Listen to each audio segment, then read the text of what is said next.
അപ്പോൾ എല്ലാവർക്കും നോമിനേഷൻ്റെ പാർട്ട് 2ലേക്ക് സ്വാഗതം. കഴിഞ്ഞ വീഡിയോയിൽ നമ്മൾ അനീഷ്, ആര്യൻ, ഷാനവാസ്, ആദിൽ, അനിമോൾ എന്നിവരുടെ നോമിനേഷൻ കണ്ടിരുന്നു. ഈ വീഡിയോയിൽ നെവിൻ, നൂറ, ലക്ഷ്മി, സാബുമൻ, അക്ബർ എന്നിവരുടെ നോമിനേഷൻ നോക്കാം നമുക്ക്. നെവിൻ നോമിനേറ്റ് ചെയ്തത് അനിമോളെയായിരുന്നു. ഈ നോമിനേഷനിലെ ശ്രദ്ധേയമായ കമൻറ്റുകളും നെവിൻ്റേതായിരുന്നു.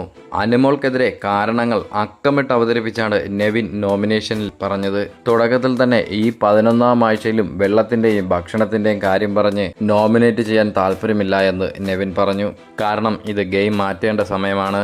അതിനാൽ തന്നെ കുറച്ചുകൂടി ഇൻട്രസ്റ്റിംഗ് ആയിട്ടുള്ള കാരണങ്ങൾ ഞാൻ അനിമോൾക്കെതിരെ പറയാം. നെവിൻ്റെ കാരണങ്ങൾ ഇതൊക്കെയാണ്.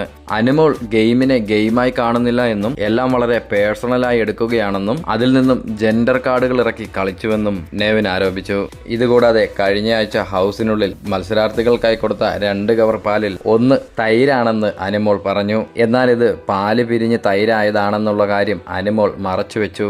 മറ്റുള്ളവർ ബിഗ് ബോസ് തൈര് തന്നു എന്ന് പറഞ്ഞപ്പോൾ അനിമോൾ അത് തിരുത്താനും തയ്യാറായില്ല. ഇതിന്റെ എല്ലാം അടിസ്ഥാനത്തിൽ അനിമോൾ ഡ്രാമ കളിക്കുകയാണെന്നും സ്വയം ഒറ്റപ്പെട്ട് മാറി നിൽക്കുകയാണെന്നും ഇപ്പോൾ നടത്തിയ കരച്ചില് പോലും അനിമോളുടെ സ്ട്രാറ്റജിയാണെന്നും നെവിൻ കൂട്ടിച്ചേർത്തു.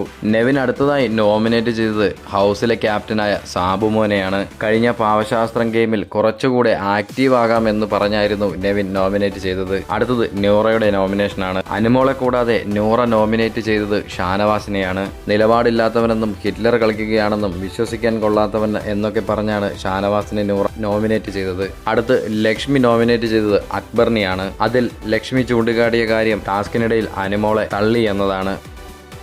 അനിമോൾക്ക് ഹർട്ടായെന്ന് അറിഞ്ഞിട്ടും അക്ബർ അനിമോളോട് ഒരു സോറി പറഞ്ഞില്ല എന്ന കാരണത്താലാണ് അക്ബറിനെ ചൂണ്ടിക്കാണിച്ചത്. അടുത്തത് സാബുമോൻ്റെ നോമിനേഷനാണ്. അനീഷിനെയാണ് സാബുമാൻ നോമിനേറ്റ് ചെയ്തത്.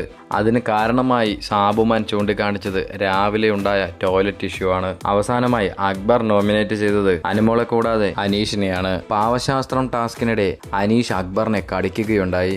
ഈ കാരണം ചൂണ്ടിക്കാട്ടിയാണ് അക്ബർ അനീഷിനെ ജയിൽ നോമിനേഷനിലേക്ക് നോമിനേറ്റ് ചെയ്തത്.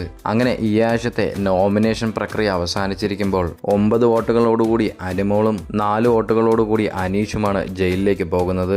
ബാക്കിയുള്ള വിശേഷങ്ങൾ എന്താണെന്നുള്ളത് ഇന്നത്തെ എപ്പിസോഡിൽ കണ്ടറിയാം. ഇനി ബിഗ് ബോസ് വീടിനകത്തെ കൂടുതൽ വാർത്തകൾ അറിയാൻ ഈ ചാനൽ ഇപ്പോൾ തന്നെ സബ്സ്ക്രൈബ് ചെയ്യുക. വീഡിയോ ഇഷ്ടപ്പെട്ടാൽ വീഡിയോ ലൈക്ക് ചെയ്യാനും മറക്കരുത്. നമ്മൾ മറ്റൊരു വീഡിയോയിൽ കാണുന്നവരെ 90s kid official signing off.